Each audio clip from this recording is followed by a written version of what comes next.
March 10th, 1941. The Battle of the Atlantic had reached its deadliest phase. German U-boats prowled the sea lanes in coordinated wolf packs, cutting through Allied convoys carrying vital supplies to Britain. That spring, Admiral Dönitz's headquarters in Paris recorded sinkings at a rate that had never been seen before. Hundreds of thousands of tons of Allied shipping lost in a single month. The crews of the Kriegsmarine were confident. They believed they were untouchable beneath the Atlantic waves. Among the reports reaching Dönitz's desk, one detail kept appearing. A new type of small escort vessel was sailing with Canadian convoys. Short, slow, crude-looking ships barely 200 feet long, with stubby bows and awkward lines. German sailors who spotted them through periscopes or in captured photographs called them Fischerboote mit Kanonen, fishing boats with guns. Officially, they were the Royal Canadian Navy's Flower-class corvettes. To U-boat captains, they were a joke. The joke would not last long. When the first Canadian-built corvette, HMCS Agassiz, joined convoy escort duty in early 1941, the Royal Canadian Navy had fewer than a dozen major warships.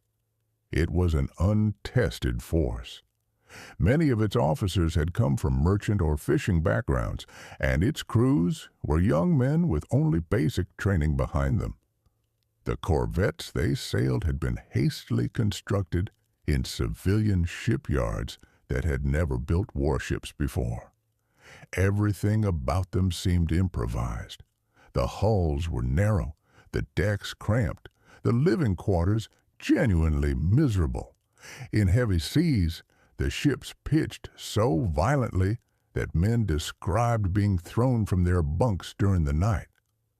German U-boat officers reading intelligence summaries laughed at the notion that such vessels could pose any meaningful threat.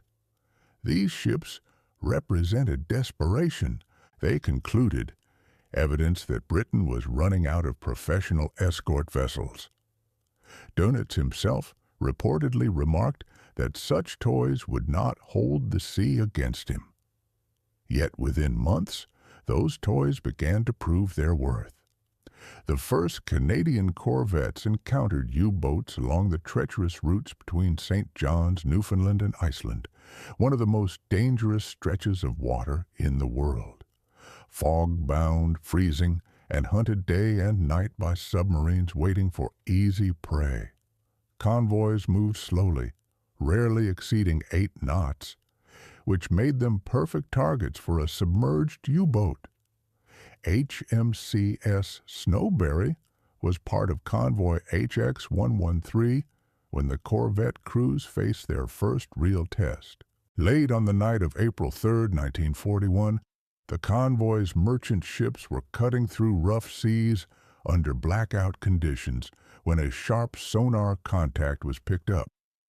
The operator aboard Snowberry called out the reading, 900 yards, moving fast, bearing to port, a U-boat closing in. The ship's commander, Lieutenant Commander John Appleton, ordered a hard turn and depth charges set to shallow detonation. The charges exploded with a deep, concussive roar, throwing columns of white water into the darkness. Moments later, a slick of oil rose to the surface. The crew cheered. Appleton did not. He knew that oil on the surface didn't necessarily mean a kill. What mattered was that the U-boat had broken off its attack. For the first time, that was enough. The convoy arrived in Iceland intact. It was a small victory. To the Canadians, it proved that their little corvettes could fight. To the Germans, it was the first suggestion that something in the Atlantic was beginning to shift. At the U-boat bases in Lorient and Saint-Nazaire, returning submarine crews began reporting strange difficulties. They spoke of convoys with escorts that appeared without warning out of fog and heavy weather, small, fast ships that reacted more quickly than the Germans had been prepared for. U-boat commanders assumed these must be Royal Navy vessels, but when intercepted wireless transmissions were analyzed, they revealed something unexpected. The call signs were Canadian. The Kriegsmarine's intelligence section, B-Dienst, dismissed the reports initially. Canada did not possess the shipbuilding capacity to produce enough warships to matter. What B-Dienst had failed to understand was what had happened across the Atlantic in the previous 6 months. Dozens of civilian shipyards, many previously used for fishing trawlers and cargo vessels, had been converted into wartime construction lines. Each one was building Flower-class corvettes at a pace that would have seemed impossible before the war. These ships were simple in design, and that simplicity was the point. They could be built anywhere, in small ports along the St. Lawrence, in yards on the Great Lakes, in harbors that had never launched a warship in their existence. By late 1941, Canada was commissioning a new corvette nearly every week. The Royal Canadian Navy had grown from 13 ships before the war to over 200 within the year. German reports soon reflected the change. U-boat captains complained of increasingly tight convoy defenses. Aboard US-552, Captain Eric Topp, one of Dönitz's aces, recorded in his patrol diary that the enemy's escorts were more numerous and more aggressive than at any previous point in the campaign. In one encounter, he noted that corvette sonar had forced him to remain submerged for over 18 hours, unable to attack. The constant pinging of sonar pulses wore down his crew's nerves. "They hunt us now," one petty officer wrote in his log. Canadian crews were learning quickly. They did not have the polish or professionalism of the Royal Navy, but they had stamina, discipline, and a sense of duty that did not waver. Life aboard a corvette was genuinely brutal. Food spoiled, decks flooded, sleeping quarters stank of diesel and sweat. Morale remained high regardless. The men developed routines to fight exhaustion, keeping watch in freezing rain, mopping oil from the bilge, and pressing their headsets against their ears to listen for the faint, telltale hum of a submarine's propellers beneath the noise of the sea. By the end of 1941, the Canadians were no longer regarded as amateurs. The Battle of the Atlantic had become a relentless duel fought in darkness, fog, and freezing water. The Germans still held advantages in experience and tactical sophistication, but their overconfidence was beginning to erode. In intercepted German communications that December, one phrase was passing between U-boat commanders with increasing frequency: "Beware the short ships with the high bows. They bite." The laughter had stopped. The real shock, however, was still coming. By early 1942, the Battle of the Atlantic had entered a new and more brutal phase.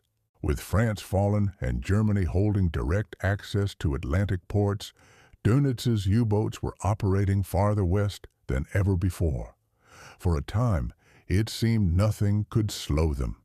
Between January and June, Allied shipping losses reached staggering totals. Over 3 million tons sunk.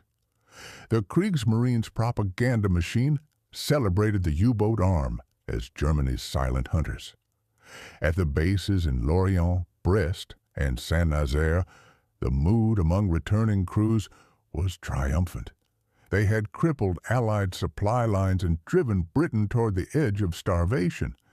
And yet, buried within the daily reports reaching Dönitz's headquarters, a troubling pattern was forming.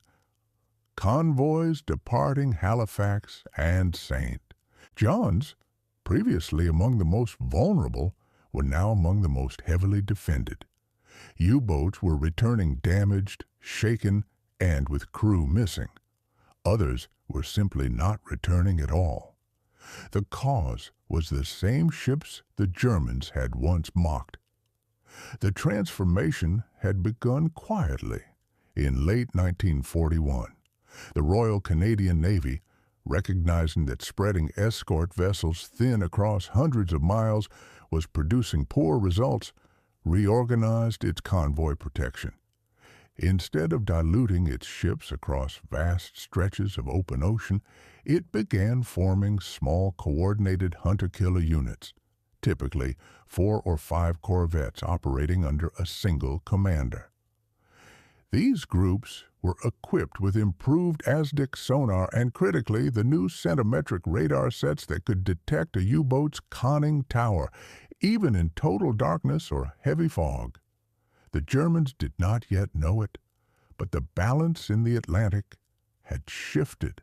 One of the first significant tests came in February 1942 with convoy SC-67, bound from Halifax to Liverpool. The convoy was escorted by a Canadian group led by HMCS Sackville, under the command of Lieutenant Commander Alan Easton. For 4 days, U-boats shadowed the convoy, waiting for the right moment to strike. On the 5th night, U-402 moved into attack position. Her commander, Siegfried Freiherr von Forstner, was lining up a torpedo shot on a freighter when the surface of the ocean erupted around him. Flares burst overhead. The silhouette of a corvette appeared out of the darkness, cutting directly across his periscope view.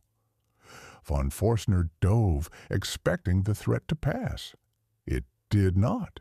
Sackville's sonar locked on, and within seconds, a spread of 5 depth charges dropped in close formation. The explosions shook U-402 violently. Bolts rattled loose, glass shattered, and one pressure gauge ruptured. When the submarine finally surfaced hours later, the crew discovered their periscope damaged and half their batteries destroyed. They barely made it back to France. The ship that had caught them, HMCS Sackville, became one of the most feared corvettes in the Atlantic. Her radar had detected the U-boat's conning tower at night, something German crews had believed to be impossible. In the months that followed, similar encounters multiplied. Canadian ships began recording confirmed kills. HMCS Oakville rammed and boarded U-94 near Jamaica. HMCS Moose Jaw and Chambly combined sonar and depth charges to destroy U-501 in the Denmark Strait, the first U-boat sunk by the Royal Canadian Navy. What unsettled the Germans most was not the tactics or the technology. It was the speed at which these crews were adapting. These were not veteran destroyer captains or trained fleet officers. They were Canadians, former fishermen, mechanics, and farm workers, learning the deadliest profession in the war by practicing it in real time against a real enemy. Survivors from U-94 spoke of a new kind of opponent. The Canadians fought with a reckless aggression, chasing sonar contacts for hours in raging seas, attacking with apparent indifference to their own safety. They didn't stop, one survivor recalled. Even when they lost contact, they came again. It was like they could smell us. The Flower-class corvettes were far from perfect vessels. Their short hulls made them roll terribly in heavy weather, and the bridge was constantly drenched in seawater. Men described the living conditions as worse than a submarine: damp bunks, no heating, and persistent seasickness. But in exchange for that misery, the crews gained something that could not be manufactured: an intimate familiarity with the sea. They learned to operate their sonar during storms, to maintain radar sets encrusted with salt spray, to reload depth charges in pitch darkness. The Germans began noticing something else. The corvettes were appearing everywhere. By mid-1942, Canadian shipyards had delivered over 100 vessels. They patrolled the Atlantic in growing numbers, and even the Americans had begun requesting their assistance for convoy escorts between New York and the Caribbean. Intercepted U-boat communications revealed mounting frustration among German commanders. Patrol logs recorded submarines that had failed to close on convoys due to the number and alertness of their escorts.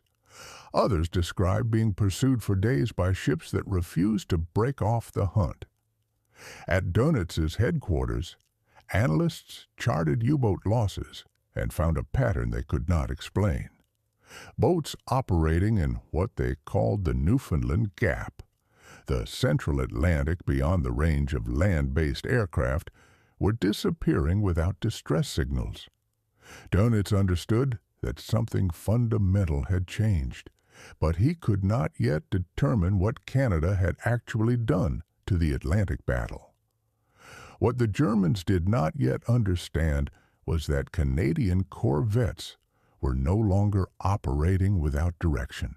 Working alongside RAF Coastal Command and U.S. Navy patrol aircraft, they had become part of an integrated detection network. Shore-based direction-finding stations triangulated U-boat radio transmissions and relayed positions directly to escort groups at sea. When the corvettes arrived, they already had a rough location to work from. In March 1943, convoy ONS 166 came under attack from a wolf pack of 11 U-boats. The conditions were atrocious: thick fog, gale-force winds, and freezing spray. The Canadians fought without pause for 4 days. HMCS Dauphin, Shediac, and Trillium coordinated sonar sweeps while merchant ships zigzagged through the storm. One by one, the U-boats were forced under. U-606, attempting to surface to escape, was immediately detected on radar and rammed. Depth charges finished the job. When the surviving crew members were pulled from the freezing water, they were genuinely bewildered. They could not understand how ships so small and so primitive had found them in pitch darkness with zero visibility. In interrogation reports later filed in Britain, several captured officers repeated the same phrase: "The Canadians see in the dark." Inside German Naval Command, those words began circulating among the technical staff. How were corvettes detecting U-boats without light or visibility? Some theorized new hydrophones or magnetic sensors. Very few understood that centimetric radar had made periscopes and snorkels visible even through fog and open water. As the year continued, the numbers removed any remaining ambiguity. Between March and July 1943, U-boat losses reached catastrophic levels. Nearly 40% of the operational fleet destroyed. Canadian corvettes were present at the center of nearly every major engagement. The toy ships that had once provoked laughter in German mess halls had become one of the most dangerous threats in the entire Atlantic. U-boat crews leaving their pens at Lorient began to notice that the laughter was gone. When new recruits asked about the Canadians, the veterans answered quietly, "They don't stop hunting. If they find you, you're finished." The shift in German morale was unmistakable, and as the Royal Canadian Navy expanded into larger, faster River-class frigates and upgraded corvettes fitted with Hedgehog mortars and radar-guided depth charges, Dönitz arrived at a truth he had reached too late to act on. The smallest navy of the Commonwealth had learned to fight the hardest battle on Earth, and it had won that battle through endurance, improvisation, and sheer refusal to yield. By the end of 1943, U-boats were being destroyed faster than Germany could replace them. The vast Atlantic, once their private hunting ground, was now controlled by ships built in the yards at Halifax, Montreal, and Vancouver. Ships that no one in Berlin had ever taken seriously. The sea had turned against them, and every wave now carried the sound of a corvette's engine. The German command in Paris struggled to make sense of the losses. Dönitz ordered repeated analyses of patrol reports. The numbers did not permit reassuring interpretations. 1 in every 3 U-boats deployed to the North Atlantic was failing to return. In the first half of 1943 alone, 118 had been lost. For a force that had once operated with near impunity, it was catastrophic. Dönitz's staff attributed the losses to Allied radar, improved air patrols, bad luck. But inside the captured U-boat logs, a different factor kept appearing: the short ships. What unsettled the Germans was not the corvettes themselves. It was the way they fought. Aboard a U-boat, every sound was a matter of life and death. The slow rhythm of a propeller, the sharp ping of sonar, the pressure shift as a ship passed overhead. The Canadians had developed a pattern that German crews found genuinely terrifying. They attacked in coordinated sweeps that never seemed to conclude. Even after losing contact, they remained in the area for hours, dropping individual depth charges at irregular intervals, not necessarily to destroy the submarine, but to shatter its crew's nerves. Survivors from U-447 later described it as psychological warfare conducted at sea. The explanation was less dramatic than it sounded. The Canadians could not afford to disengage. Their ships were slow, barely 16 knots, and could not chase submarines across open ocean. So instead, once they had cornered a U-boat, they kept it cornered. They circled overhead, cutting off every viable route of escape. Each sonar ping and each explosion was calculated to keep the submarine submerged, forcing it to exhaust its batteries and its air supply. When the U-boat finally surfaced, half blind, its crew struggling to breathe, the corvette would be waiting. By 1943, individual engagements had become legendary within the escort service. One of the most notable came during Convoy S C-130 in May of that year. Known among the sailors who survived it as the Week of Hell, the convoy consisted of 44 merchant ships and 8 escorts, most of them Canadian. For 7 consecutive days it was attacked by a wolf pack of nearly 20 U-boats. The weather was relentless. Gale-force winds, 30-foot waves, driving sleet. The corvettes never broke formation.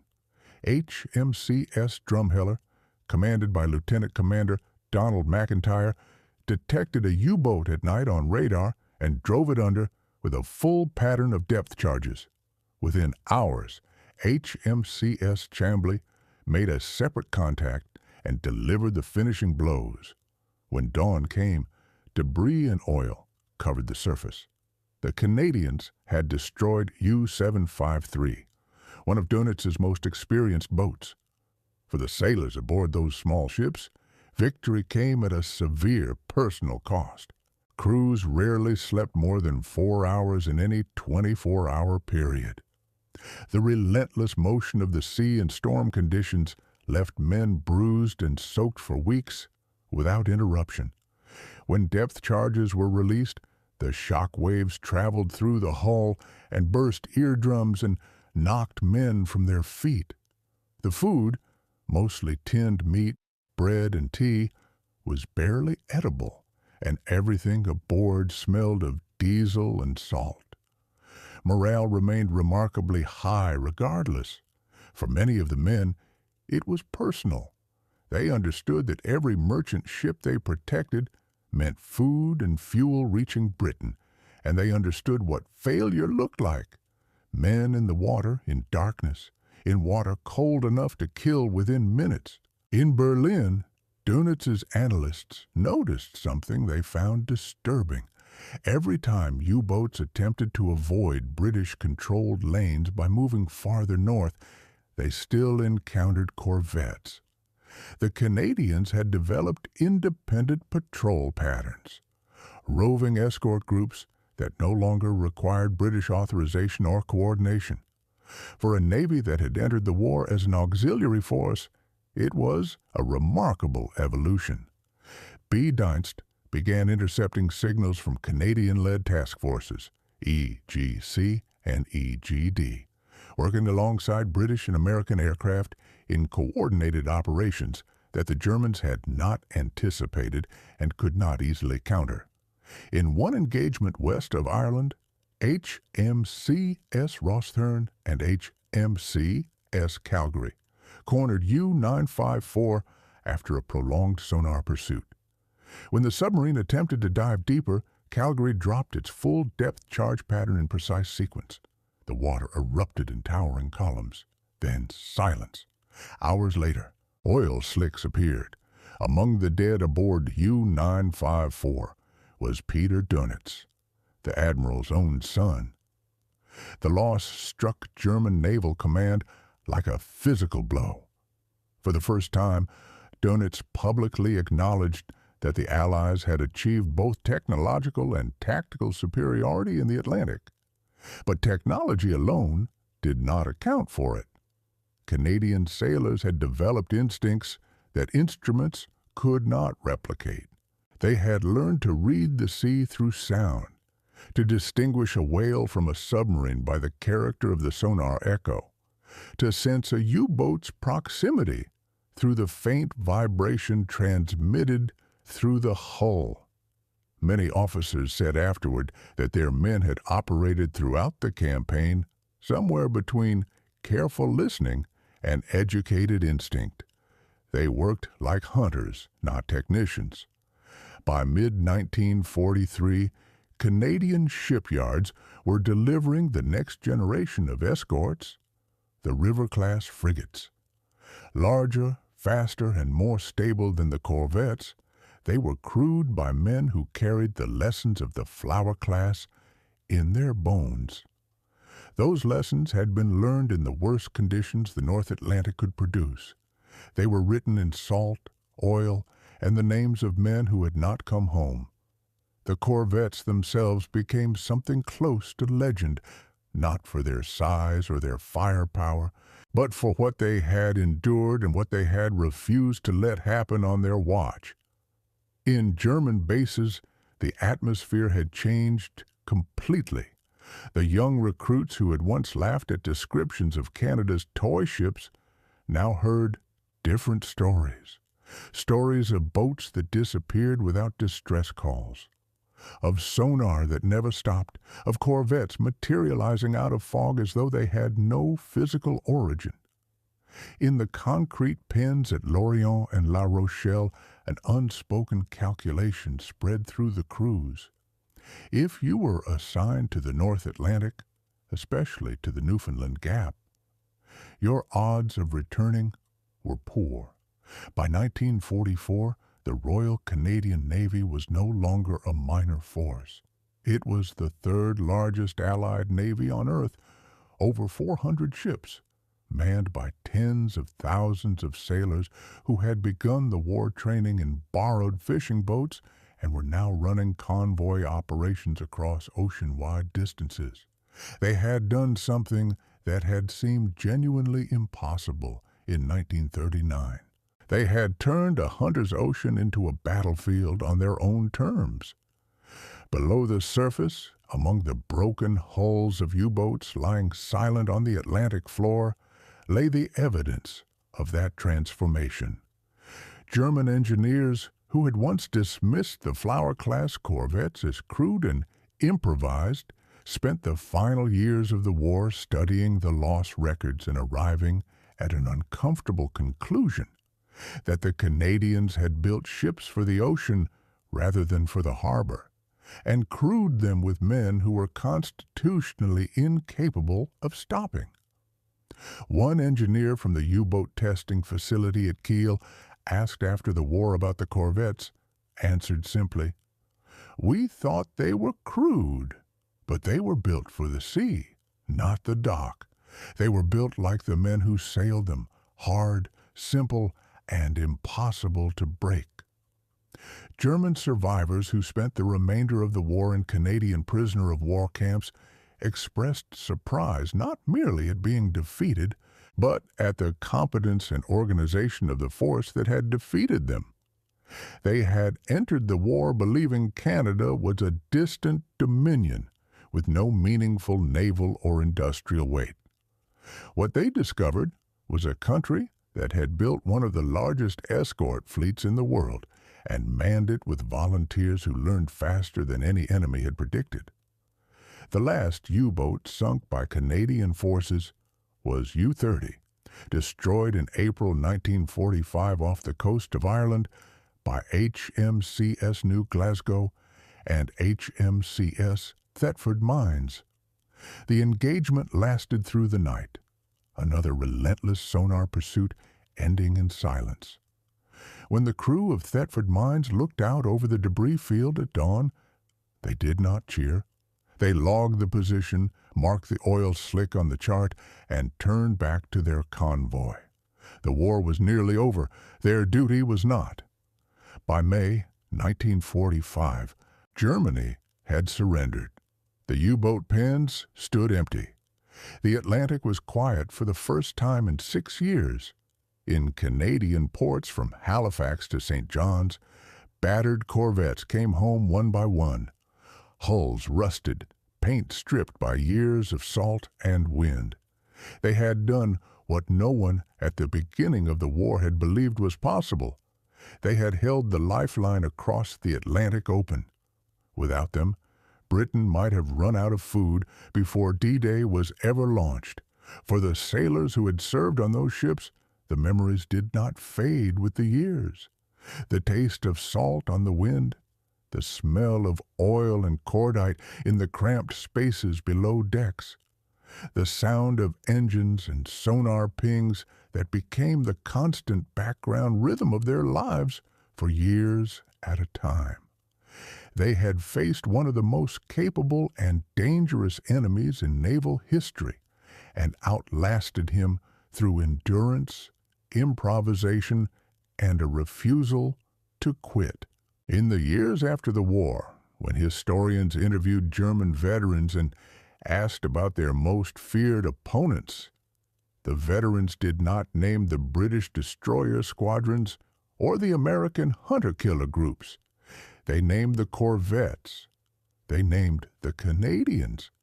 The same U-boat crews who had laughed at Canada's small, awkward ships in 1941 ended the war knowing what those ships had actually been. Fishing boats with guns had hunted them to extinction.